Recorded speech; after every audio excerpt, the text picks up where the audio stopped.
So mga ka-office, nandito ulit tayo sa Chromax Motors. Ayan. So for today's video, i-update ko kayo dito sa ating bagong project na Mazda R2 na diesel. Ayan. Ang plano dito ay gagawin tong single cab. Ayan. So ito ngayon nakikita nyo, marami nang binabago rito sa unit na to. Ayan. So silipin natin. Pure stainless nga pala to mga ka-office. Ayan.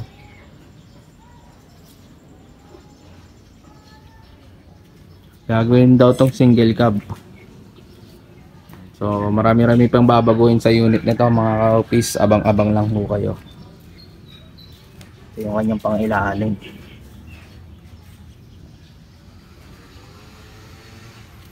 And so pasensya na, ngayon na lang ulit tayo nakapag update. Ayan.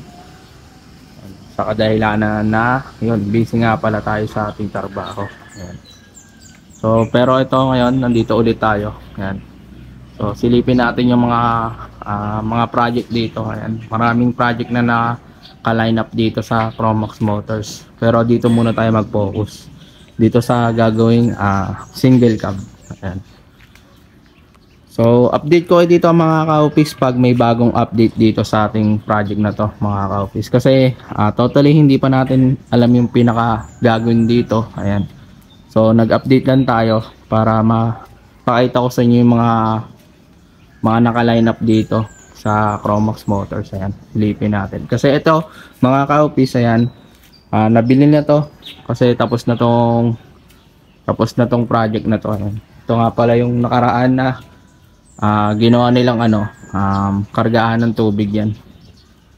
So ito meron din dito na naka-line up na gagawin rin yata to.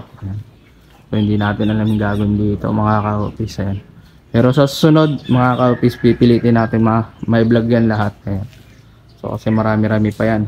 Ito, marami naka-line up dito. So, hindi natin mapagsasabay-sabay kasi yun, kapos tayo sa oras kasi medyo gabi na din.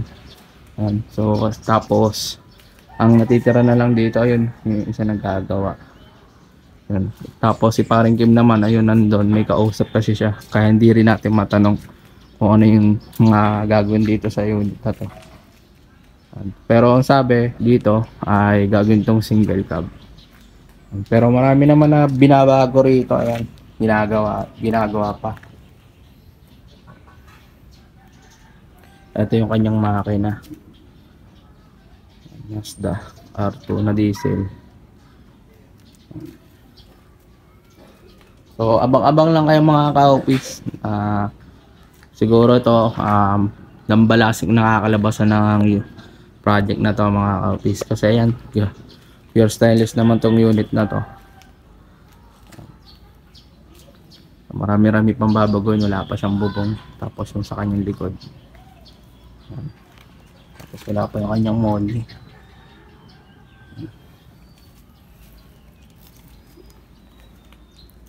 So marami-rami pang babaguhin dito. Ayan. So dito tayo mga ka-office. Ayan. Ito kung naghahanap kayo ng available unit, ayan, meron tayo rito.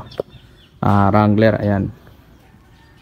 So mga ka-office, available unit natin. Ayan, nabubulol na tayo. Ayan, re-restore lang natin to. Ayan. Kung willing po kayo rito na interested kayo, ayan, pwede nyo po akong i-PM. Re-restore lang yan mga ka-office, maganda yung manakbo. So ayun, hanggang dito na lang mga ka-office kasi medyo gumagabi na. Ayun. So maraming salamat sa inyong panonood. Ayun. Update na lang ako mga ka-office pag may oras ulit tayo kasi ngayon maaga lang tayo nakatapos sa ating trabaho. Ayan. So maraming salamat po.